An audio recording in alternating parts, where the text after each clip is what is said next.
We are with Kabir Khan at Hamari Q. That is a wonderful location out here in Tokyo, and we'll just take you through Kabir's experience over here and the entire Japanese experience that he has had so far. Wonderful to have you in Bollywood Hungama once again, Kabir. Thank you. And I think it's a wonderful setting, and I think they have a lot of historical significance as well. Hamari Q. Yes, correct. That's what I've been told.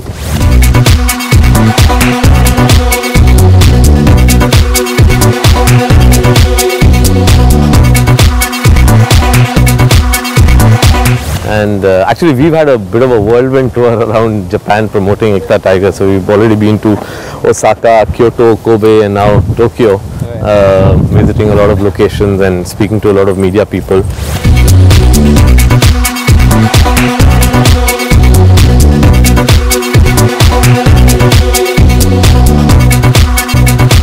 The kind of awareness that there is about the release of the film has come as a pleasant surprise to me, and a lot of the media people, the critics, have already watched the film, have started writing good things about it. So we're keeping our fingers crossed. I think we should get a good response from the Japanese audience.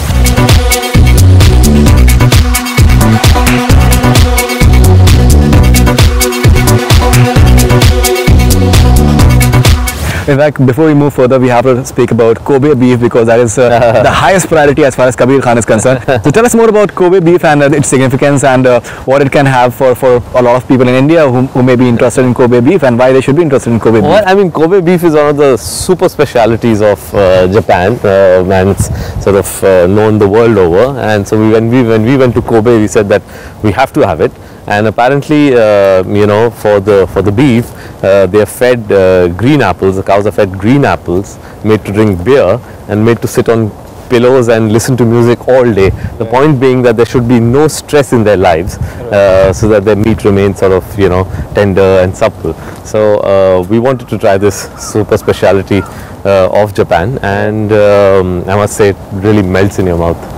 Fantastic. Okay, that can be, I think, a huge attraction for anyone wanting to visit Japan as such, as far as India. Yeah, any foodie, I'm sure, because I mean, you come to Japan, a place like Japan, then you should be sort of a little adventurous in your you know, food habits, and be ready to try everything, be ready to eat everything, and then you'll really enjoy this country.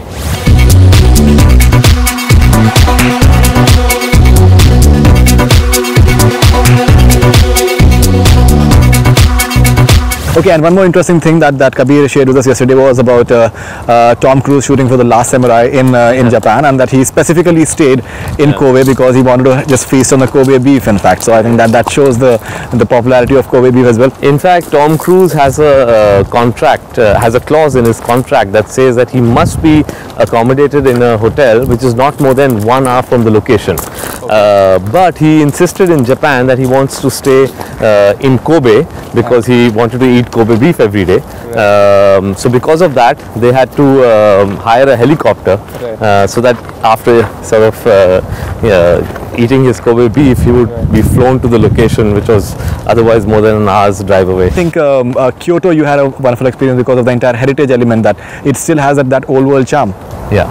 Yeah, that I must say. I mean, Kyoto was very different from Kobe and Osaka and even Tokyo, because Kyoto was their ancient capital. In fact, it was the capital of Japan till I think mid 1800s, and so it still retains all those, you know, the old temples, the old shrines, and even the houses. There are rows and rows of old houses, shops. Some parts have been sort of, you know, they made them into very chic boutique sort of shopping villages.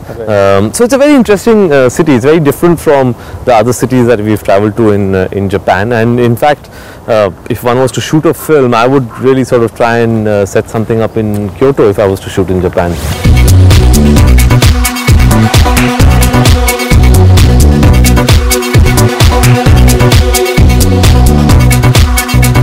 You know, even yesterday we were talking, you seem to be keen on maybe shooting a film as far as one of your films in Japan. So can we see that happening? You know, there is a script of mine which has a strong Japanese element in the film. Historically, it's because it's based on a real chapter in our history that happened, and where there was a very strong Japanese and Indian sort of interaction. So there is something that I'm writing on that. As of now, you know, the starting point was Singapore, but it can definitely be a film that can come to Japan for at least a part of its shooting. So that's why I'm exploring options here. Right. Japan is a very exciting canvas to shoot in. Right. One hasn't done it, and for some strange reason it's not been on the radar of the Indian industry or of the tourists. I think all that should change, and especially if we manage to shoot a film here. I think that will create a lot of awareness about Japan.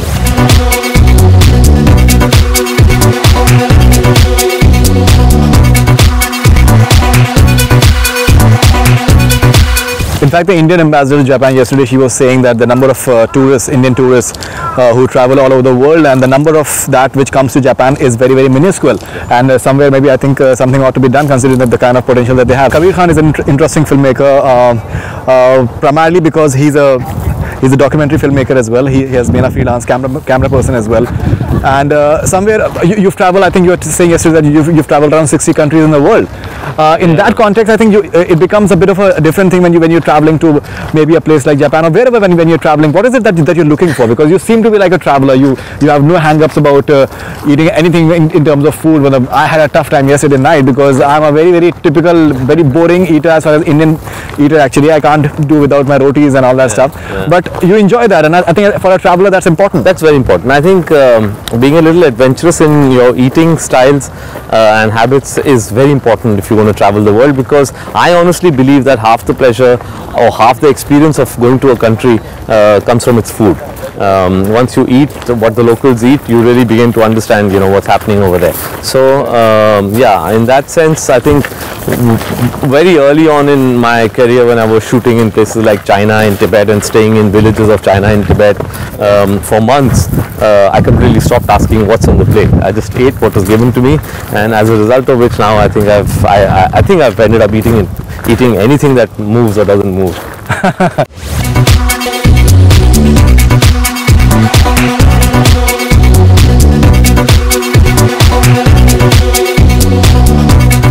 You're having this camera with you right now, and obviously you must have even I think functioned with these sort of cameras while you were just making your documentaries. So what is it in your mind when you're just traveling, like say you were in I think the remotest part of China and all sorts of places, Afghanistan you have shot, and so many others, Himalayas, you've done a documentary on Himalayas. So tell us about that experience when you just honestly for me, I mean, still photography, you'll always find my old Nikon with me all the time. Still photography is a great passion with me. I mean for me, even now when I travel, the greatest pleasure is just walking away with my camera all alone and just walking into the cities or into the mountains or into the countryside and just spending a whole day or two taking photographs. I mean that still gives me a lot of pleasure, and still photography is something I've been doing passionately over the years throughout my documentaries and feature films. I've even held 2 exhibitions of my photographs from around the world.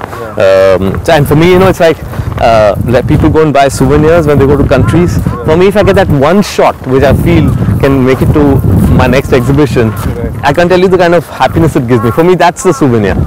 So and as of now, in this camera lies one shot which I took in Osaka, which I feel is something that can go into my next exhibition. I'm really happy about it. So it's it gives me great pleasure to just travel. I think travel has been the greatest education for me. My understanding of world politics, sort of things around that happen around us, has all come from travel.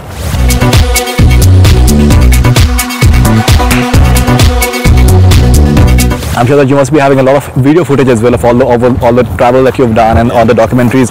Many of that footage may not have gone into maybe the documentaries that you've made. So any possibilities of maybe just culling everything together, maybe just coming out with some sort of a travelogue of whatever you've done in terms of a video travelogue? Because now you have a different sort of I think profile as well as a filmmaker, so many more people know you now. I mean, yeah, I've thought about that, but it's, honestly, it'll be very difficult for me to put together all that video footage, because I shot it for various people, various networks and various sort of producers. So it's very difficult to put it together in terms of rights.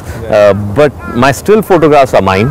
And that is something that I would always, want to put together and keep showcasing. I love showing my photographs to my friends and, whoever is sort of interested in seeing them. Right. So that I can do, but I think in terms of putting the video footage that I had shot would be a little difficult task. Okay, and but almost everything that you've shot, it's primarily for networks. You haven't shot stuff for yourself as such. Not on video. For myself, I do stills, but for myself, no, I've not really done much of the video. So because all my documentaries used to be commissioned by networks, various networks around the world. So the rights would always be lying with them.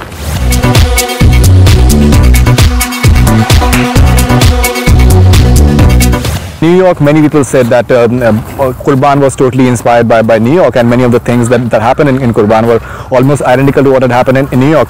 Does it flatter you as a filmmaker that your work is somewhat become an inspiration? In the case of Kurbaan, I know for a fact that Kurbaan as a script was written at the same time as New York was written, so there is absolutely no way that they had anything in any way been inspired by us. It just, I think, was a coincidence that you know, they were on a similar backdrop, but at the same time I would like to say that the politics of Kurbaan in New York were diametrically opposite. But many of the situations were almost similar in terms of the setting the way was similar. Setting I mean, one that they were both shot in New York, it was about urban terrorism, but again, what is important more than the setting, and this is what I always keep saying in films when you read politics of a film, what is very important is the statement, not the milieu.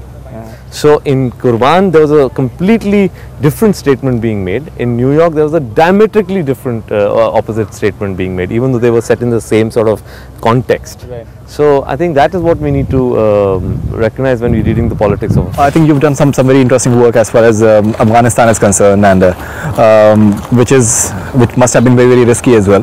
Yeah. Tell us about that experience. How tough was it, and even for Kabul Express, I think they were difficult times when we were shooting for it. Yeah. Well, you know, obviously when you're shooting, especially when the war is on and you're stepping into a place like Afghanistan, there are dangers that you face. And you know, in Kabul Express, the way John and Arshad land up in Kabul is exactly the way me and my friend Rajan landed up in Kabul. Literally jumped off a helicopter, onto the mountains outside Kabul, and didn't know sort of which side is Kabul until a Mujahideen came and put us on top of a tank and drove us into Kabul.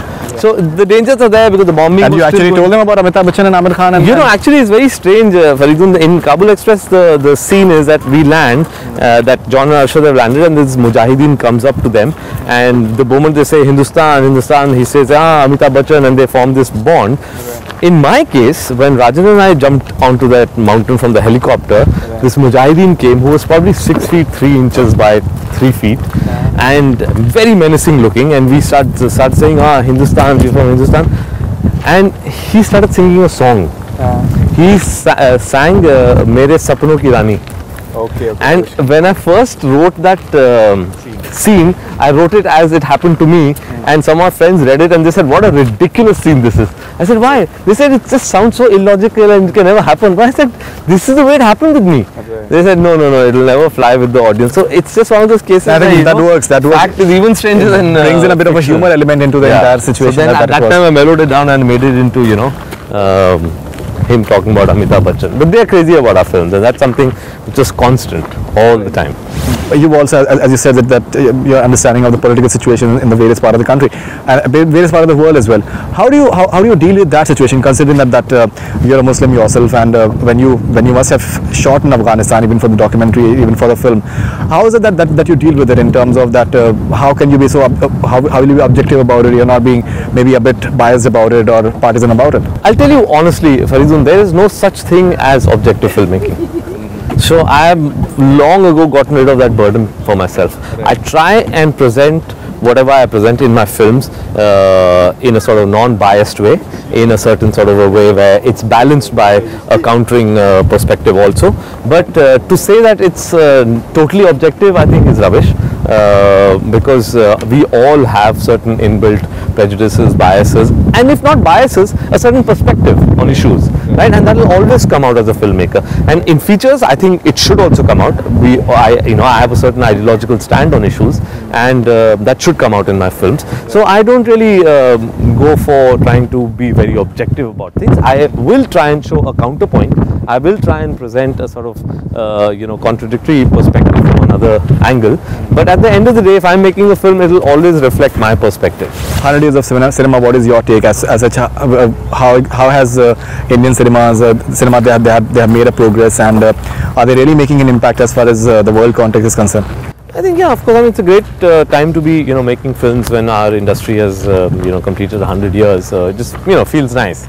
I think 100 is a magical figure that all of us get enamored 100 crores and 100 crore club also becoming a point of hype along with our 100 years of the industry. But yeah, I think, in these past 100 years, definitely Bollywood, for the lack of any better term, since we've begun to all accept that term, has, made an impact all over the world. It is definitely recognized as an industry which is a very powerful industry, thanks to the fact that our audiences support us in such a big way. No other industry, I mean, Hollywood is not really being able to make a dent in our market because of the strength of our own films. So yes, they are making up. Yeah, we have seen big films coming in, getting a good market in India, but they're still not in any way threatening our industry. Right. And it's mostly when it's dubbed in Hindi. Only when it's dubbed in Hindi. That's true. And at the end of the day, you can have a Tom Cruise film releasing, but if Shah Rukh Khan or Salman or Amir is releasing, Tom Cruise is going to stay away from releasing on that same week. So it is a very strong, vibrant industry which is very self-sufficient, very strongly supported by our audiences, and is today, I think, being recognized all over the world. I mean, today we are in Japan, with 30 prints of Ek Tha Tiger releasing. We wouldn't have imagined this even 4-5 years ago, like something like this would have happened, because yes, sometimes we used to go into non-traditional markets and release 1 print or 2 prints, but this is a mainstream release being done by the largest distributor of Japan, with the kind of publicity that you've witnessed yourself. Yesterday I spent the whole day doing about 16 interviews with TV channels and their mainstream newspapers. So it means that in some way they are trying to explore and accept our films, and they're testing the markets with. And yesterday you had said that Ek Tha Tiger is one of the most political film that you've made so far. Yeah. We've seen what you've done in New York, we've seen what you've done in Kabul Express. Yeah. So the entire thing that can we see something more, because you have a JNU background, your father was teaching in JNU, and I'm sure that that somewhere, maybe I'm not totally sure about it, but maybe you have certain communist leanings as well, the way it happens in JNU mostly. Yeah. So do we see that element coming into your movies at some point of time in the future? It will definitely come, Faridoon, because I mean, one's background and one's sort of ideology can never be gotten rid of. So whenever I'm making a film, as you said, my father was in JNU, and in Ek Tha Tiger, why do you think Cuba came in? Why do you think that scene with Che Guevara on the wall with that beautiful quote that sane love is no love at all?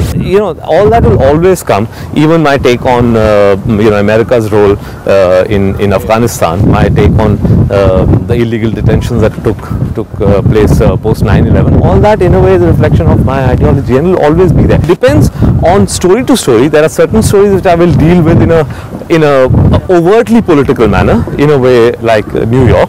There are certain films that I will not deal with in such a sort of overtly political manner, but the layers will always be political. Because when I say that Ek Tha Tiger is my most political film, that's what I mean.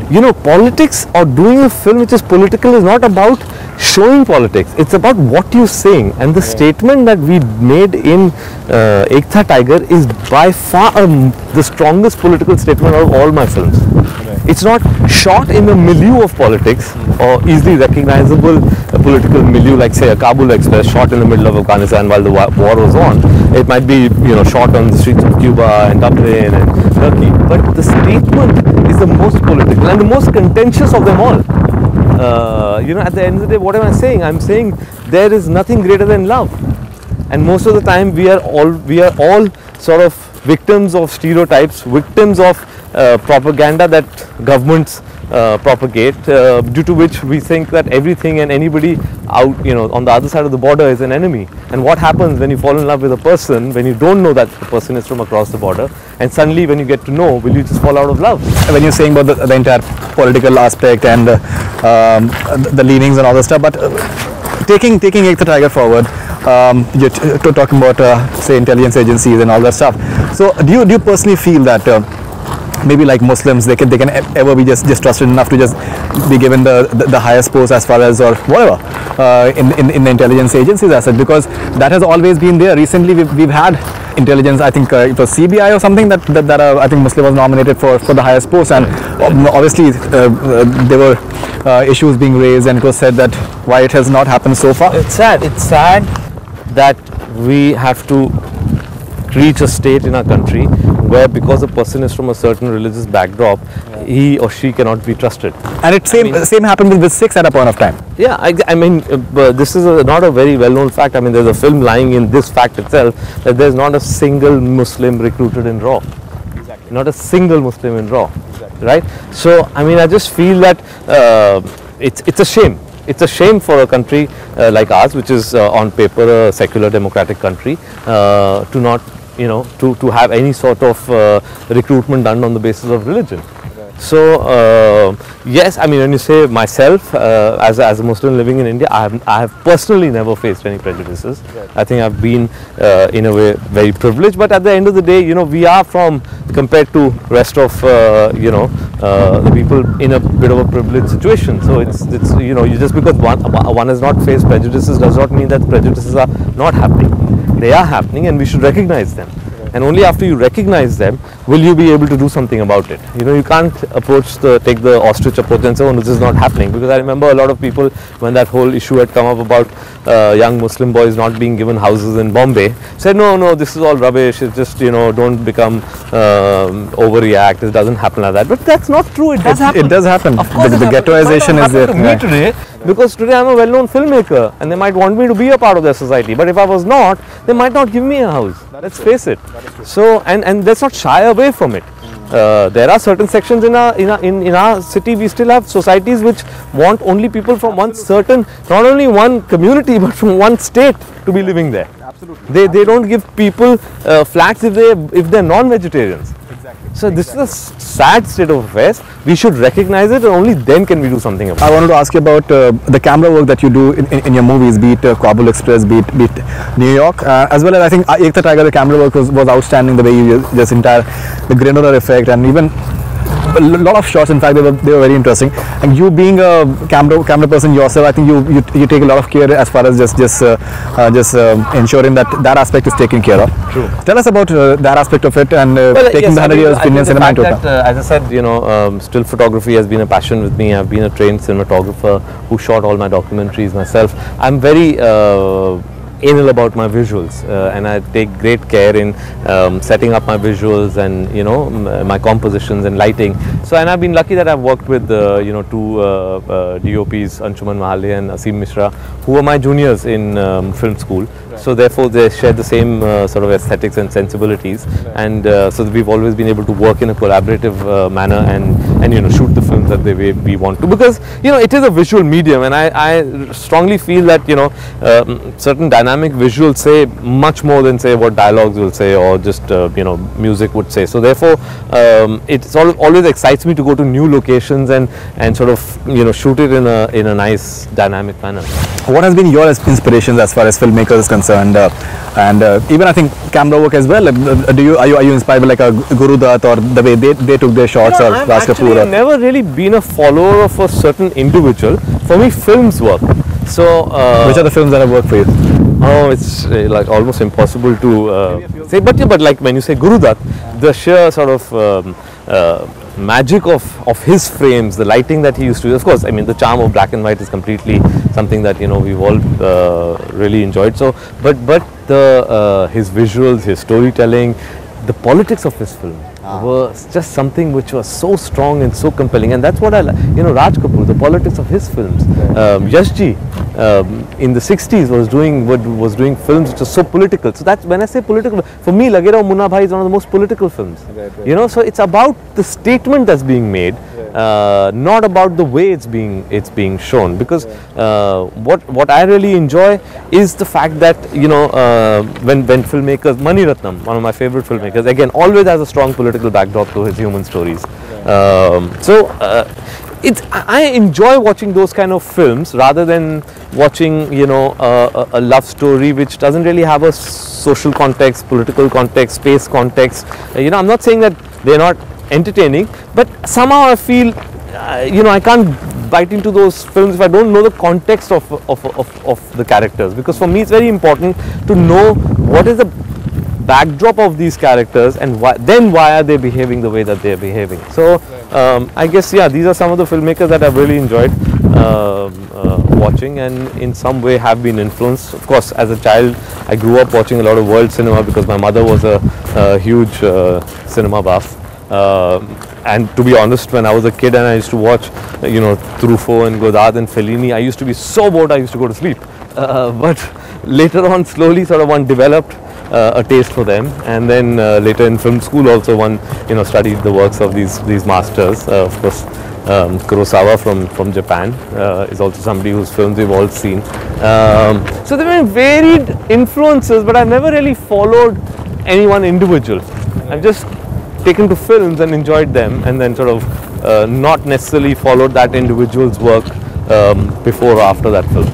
Okay, and in terms of technology, how do you think Indian films are coming of age? I think because many a times even Raj Kapoor, the way he used his camera, and I think was fantastic. I think the light and shade effect in Raj Kapoor movies or Gurudhat movies, in fact. Absolutely. So tell us about that experience. How has that thing been changing over the years? I think you're right. You know, the fact that there is the way Raj Kapoor or Gurudhat used to use their camera, that's very important because, as I said before also, it is a visual medium, and there's so much that you can say from your visuals. The kind of mood that you create ultimately comes from your visual. Yes, of course, you can have your background score, you can have a certain sort of you know, way the lines are being said, but I think what dominates and creates the mood are your visuals. So and today, of course, technology is moving at an amazing pace, and I have a strong feeling that you know, Ek Tha Tiger might end up being the last film I shot on celluloid, because from now on it looks like everything is going digital, which I don't mind. I mean, I don't mind keeping up with the technology. I think we just sometimes feel sad because for us celluloid has this romantic appeal, right, you know, which and that's why one doesn't want to let go. It's like Spielberg even today insists on speaking, you know, shooting on film, on celluloid, and George Lucas wants to only do stuff on digital. So in fact, I just recently heard about this fascinating conversation when Spielberg and Lucas were sitting together, and this was told to me by the president of 20th Century Fox, and he said they were discussing, and Spielberg was saying, you know, the romance of celluloid and, you know, the grain, and George Lucas said, you want grain? I have a knob that says grain, how much do you want? So, you know, I think it is a losing battle. We are all going to slowly be starting digital and, you know, shooting on digital, but one will definitely miss the romance of shooting on film. Hi, this is Faridoon Shahryar. For the most interesting celebrity interviews, do subscribe to Bollywood Hungama. Keep on watching.